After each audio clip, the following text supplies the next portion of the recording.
Assalamualaikum warahmatullahi wabarakatuh.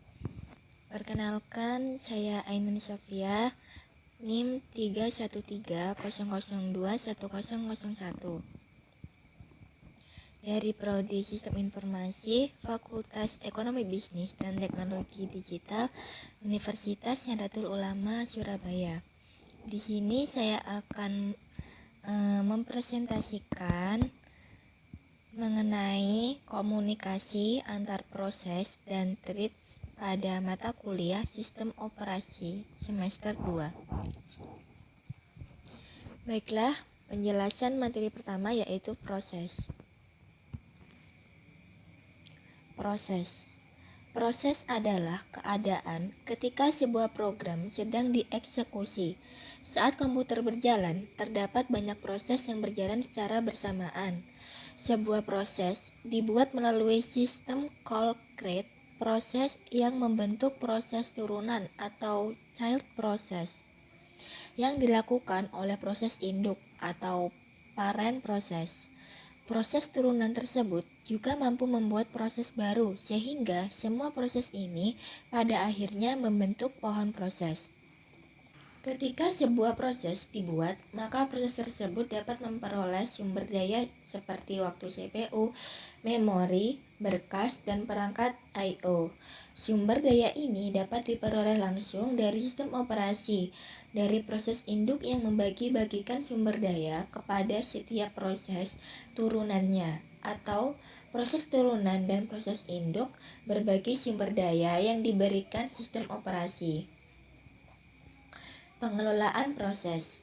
Proses perlu dikelola karena dalam sebuah proses membutuhkan beberapa sumber daya untuk menyelesaikan tugasnya. Sumber daya tersebut dapat berupa CPU time atau waktu untuk CPU, memori, berkas-berkas, dan perangkat-perangkat I/O. Sistem operasi bertanggung jawab atas aktivitas-aktivitas yang berkaitan dengan manajemen proses seperti yang pertama yaitu dalam pembuatan dan penghapusan proses pengguna dan sistem proses. Yang kedua, menunda atau melanjutkan proses. Yang ketiga, menyediakan mekanisme untuk sinkronisasi. 4. Menyediakan mekanisme untuk proses komunikasi. Dan yang terakhir yaitu menyediakan mekanisme untuk penanganan deadlock. Perkembangan sistem komputer mendatang adalah menuju ke sistem multiprocessing, multiprogramming, terdistribusi, dan paralel yang mengharuskan adanya proses-proses yang berjalan dalam waktu yang bersamaan. Hal demikian merupakan masalah yang perlu diperhatikan oleh perancang sistem operasi. Kondisi di mana pada saat yang bersamaan terdapat lebih dari satu proses disebut dengan konkurensi atau proses-proses yang konkuren. Proses-proses yang mengalami konkuren dapat berdiri sendiri atau independen atau dapat saling berinteraksi sehingga membutuhkan sinkronisasi atau koordinasi proses yang baik. Ini yang kita sebut komunikasi antar proses yang akan kita bahas pada selanjutnya. Status proses. Apa saja sih status dalam proses itu? Yang pertama ada new. New yaitu pada saat pembentukan proses. Yang kedua running. Running ini pada saat instruksi-instruksi yang sedang dieksekusi. Ketiga ada waiting. Waiting proses menunggu untuk beberapa event yang terjadi, yaitu proses ketika si aplikasi tersebut menunggu kita menginputkan suatu inputan. Yang keempat, ready, menunggu untuk dialirkan ke pemproses atau prosesor. Dan yang kelima, terminated atau exit, yaitu proses telah selesai dieksekusi dan telah keluar. Komunikasi antar proses. Komunikasi antar proses atau dalam bahasa Inggrisnya Inter-Process Communication, biasa disebut IPC, adalah mekanisme pertukaran data antara satu proses dengan proses lainnya. baik itu proses yang berada di dalam komputer yang sama atau komputer jarak jauh yang terhubung melalui sebuah jaringan. IPC terdiri atas protokol yang menjamin sebuah respons dari sebuah permintaan. Meskipun IPC secara otomatis dilakukan oleh program, sebuah fungsi yang sama juga dapat dilakukan secara interaktif ketika pengguna melakukan operasi copy-cut-paste dari satu proses ke proses lainnya dengan menggunakan keyboard.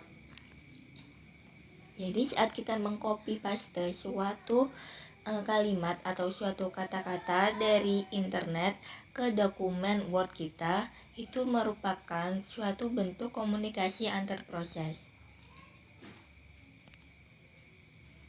Selanjutnya yaitu cara-cara interprocess communication atau cara-cara komunikasi antar proses. Yang pertama yaitu sistem berbagi memori.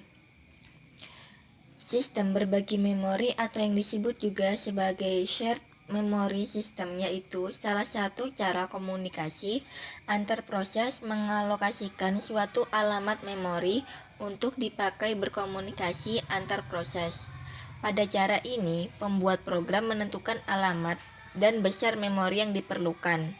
Pada cara ini, pekerjaan dilakukan secara efektif karena pada cara ini ada pengaturan proses mana yang akan memakai memori dalam waktu tertentu. Yang kedua ada pipe. Pipe adalah komunikasi sekuensial antar proses yang saling terrelasi dan hanya bisa digunakan untuk komunikasi antar proses yang saling berhubungan serta komunikasinya secara sekuensial. Di dalam pipe, urutan informasi yang ada mirip dengan antrian QU. Komunikasi pipe hanya mampu digunakan dengan satu arah. Apabila kita membutuhkan dua arah, maka kita juga membutuhkan dua pipe.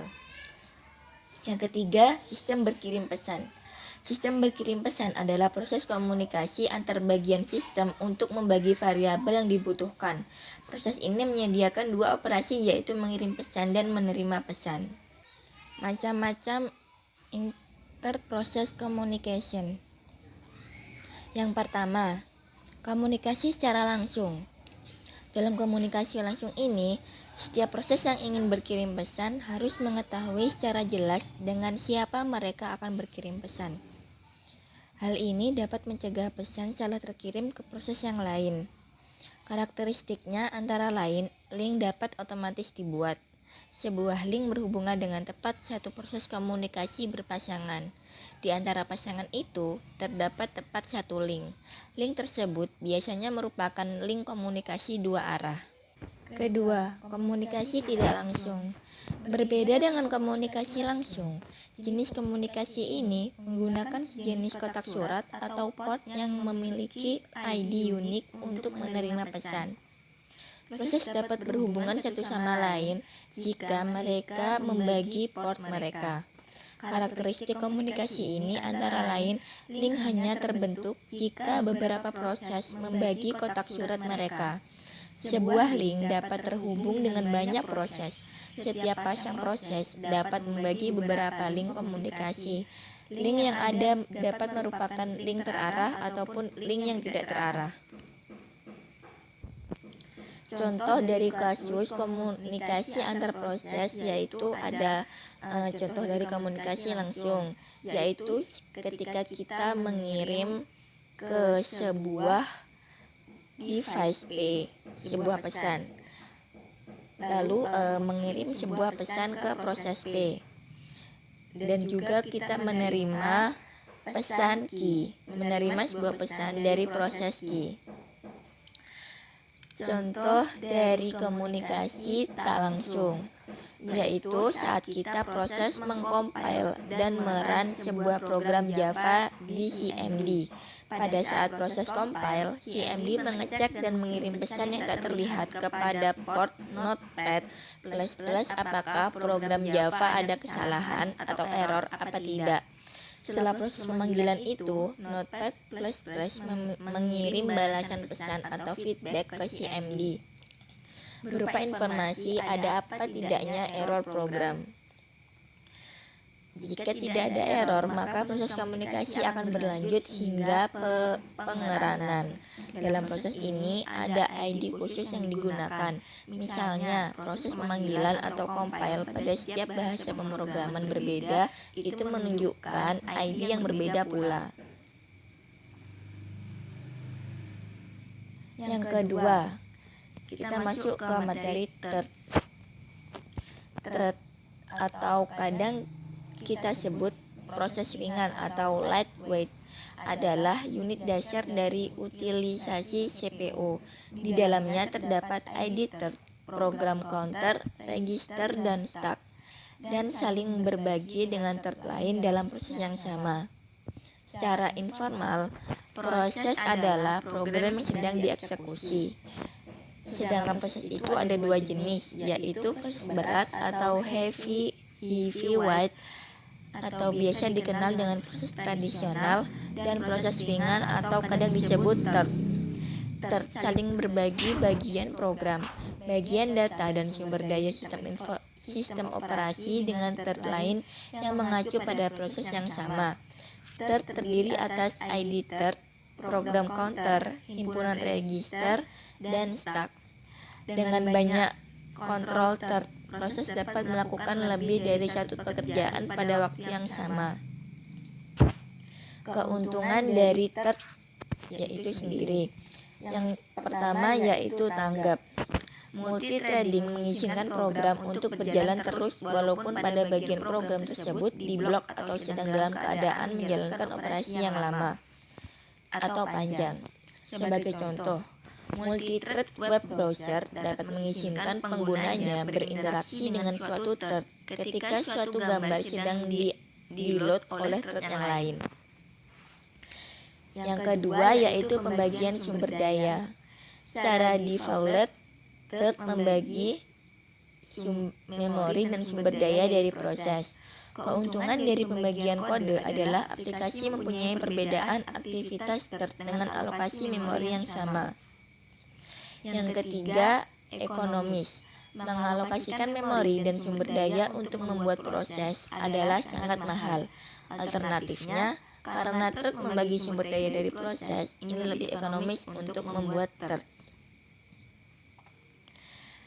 Yang terakhir yaitu pemberdayaan arsitektur multiprosesor. Keuntungan dari multithreading dapat ditingkatkan dengan arsitektur multiprosesor, di mana setiap thread dapat jalan secara paralel pada prosesor yang berbeda. Pada arsitektur proses tunggal, CPU biasanya berpindah-pindah antara setiap thread dengan cepat sehingga terdapat ilusi paralelisme, tetapi pada kenyataannya hanya satu thread yang berjalan di setiap waktu. Yang terakhir ada user dan kernel thread. User thread didukung oleh kernel dan diimplementasikan oleh thread library di tingkat pengguna. Library mendukung untuk pembentukan thread, penjadwalan, dan manajemen yang tidak didukung oleh kernel. Kernel thread didukung secara langsung oleh sistem operasi. Mulai dari pembentukan thread, penjadwalan, dan manajemen dilakukan oleh kernel dalam ruang kernel. Karena manajemen thread telah dilakukan oleh sistem operasi, kernel thread biasanya lebih lambat untuk membuat dan mengelola daripada pengguna thread. Bagaimanapun, selama kernel mengelola thread, jika suatu thread diblok terhadap sistem pemanggilan, kernel dapat menjadwalkan thread yang lain dalam aplikasi untuk dieksekusi.